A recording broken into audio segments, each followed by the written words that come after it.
Welcome to Deskera Inventory. This is a small demonstration of purchase order that Deskera Inventory has. So to start off with, I log in as store manager.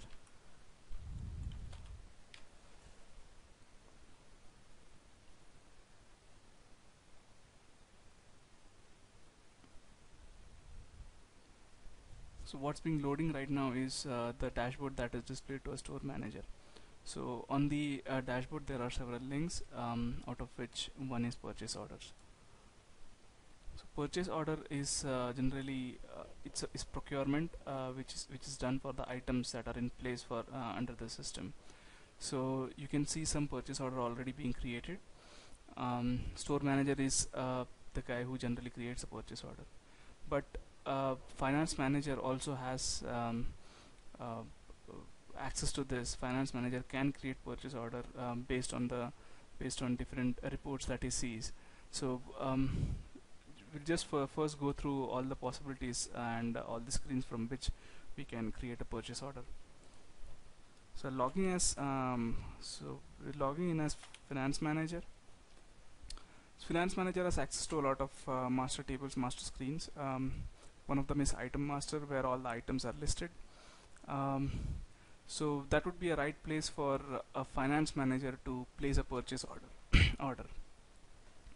So right now we'll navigate to item master.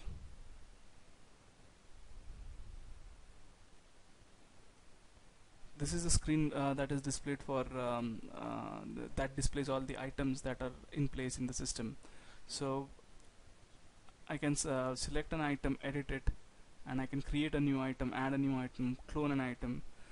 If you can see down below here, there is a link or a button which which will take the user to a purchase order, create purchase orders screen from here. So what the key here is selection of item. So if I want to create a purchase order for say item IT1004, I'll click on the create PO link, and the system will take me to the purchase order screen. So if you can see, right now the item which I have selected does not have any vendor assigned to the system. So system takes care if a particular item does not have a vendor assigned, you cannot create a purchase order. It wouldn't even make sense to create a purchase order without a vendor. So I'll go back, I'll select an item for which there is a vendor.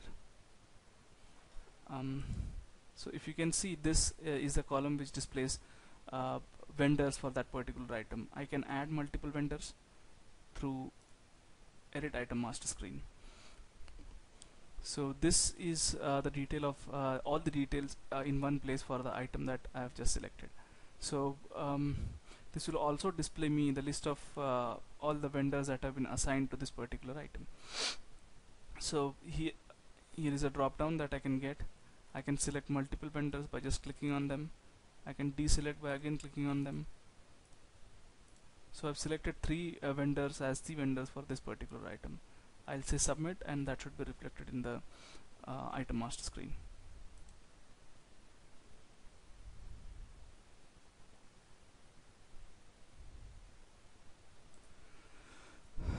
So this was the item that I had selected to edit. So what I'll do is I'll select this item. So if you can see, all the 3 vendors have been displayed here, have been printed out here. So I'll select this item and I'll create a PO.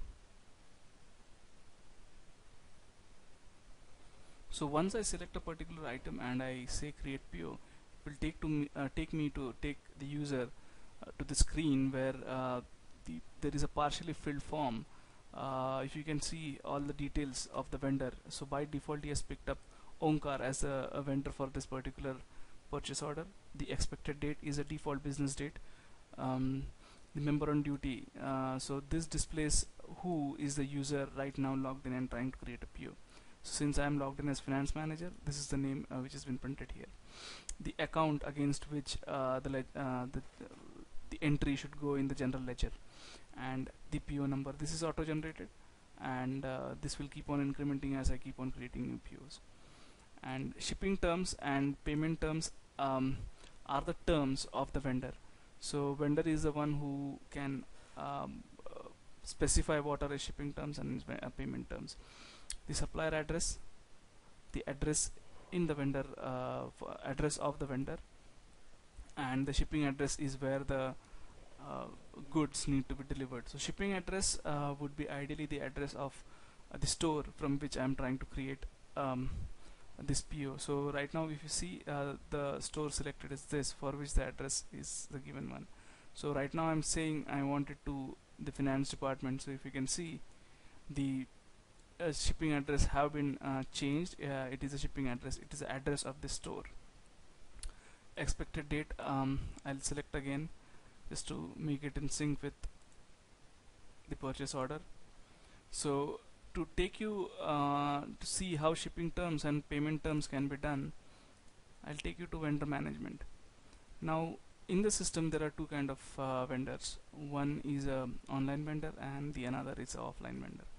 Online vendor is someone who has login to the system, who has credentials, who can come in and watch all the POs that have been assigned to him or raised against him, and he can actually participate in the entire procurement process, in the entire supply chain process. Another kind of user is an offline vendor, where we don't have let him log in into the system. It is only created for the records. So based on what kind of vendor I select to create a PO, the PO can take different flows. If it's an active vendor, it would be submitted to the vendor. If it's a offline vendor, the PO would be created and I can receive even without any intervention from the vendor. So right now what I'll do is I'll go to a vendor and I'll edit him. So in the edit vendor screen, you'll find the details of the vendor. Now why this is configurable from a buyer side?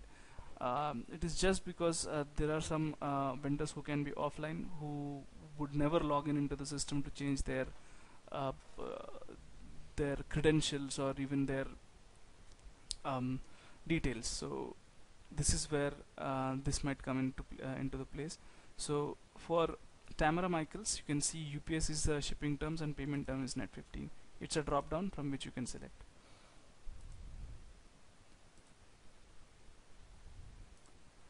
So this is this is the place from where the payment terms and shipping terms have been picked up. So I'll select Tamara Michaels and these details should be updated here. So this is one place from where you can create a pre-populated purchase order. So here if you see, I have created this purchase order for the item name chips, and the price per unit has been populated. The only thing I have to enter here would be the quantity. So I'll say I need 50 packets of chips.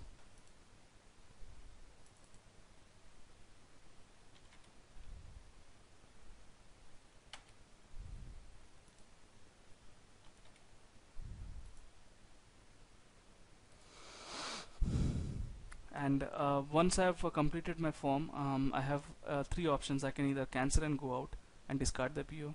I can save the PO so that I can come on, so that I can log in later and do some required modifications, or this kind of a draft save, where you save a PO, create a PO and save it, but you don't actually submit to the vendor. So I can do that. I can also send PO from here. If I say send PO, this would be submitted to the supplier. So right now all I'm doing is I'm saving this PO, so and keeping it. So this PO has been saved, and now this PO can be viewed by the store manager when he logs in, and he can proceed ahead with the next step. So this is a place where a finance manager creates a draft of a purchase order and a store manager takes it ahead. So this is one place from where a finance manager can create a purchase order. The most important report for finance manager is inventory level. So this is where he might be interested to see how his stocks are faring, how his what is the level of the inventory, current level of the inventory. So this might be a best place for a finance manager to create a purchase order, based on which, if you can see, the quantity for sugar has dropped down in negative and rest all are zero. So from here it would be easy for a finance manager to decide which order needs to be or which item needs to be procured. So from here the process would be almost similar.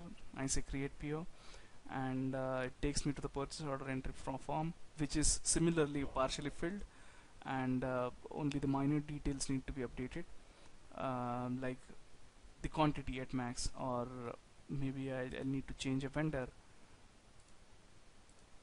and the date.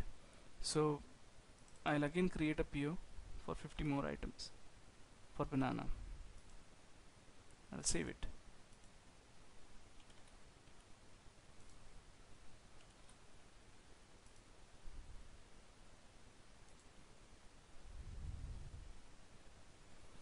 So 477 and 478 are the PO that we have created as a finance manager.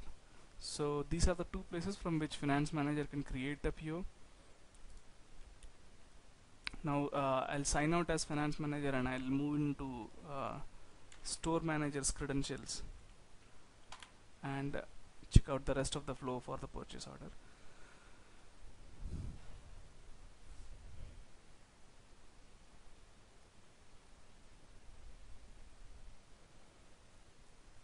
So once the dashboard has been loaded, I'll go to the purchase order screen, and so this would be, so this is the base dashboard that is displayed for a store manager, as I have explained earlier. Purchase order itself has its own kind of a dashboard where he can see the status of all the purchase orders that have been submitted so far from him. So there are 3 purchase orders that we have created so far.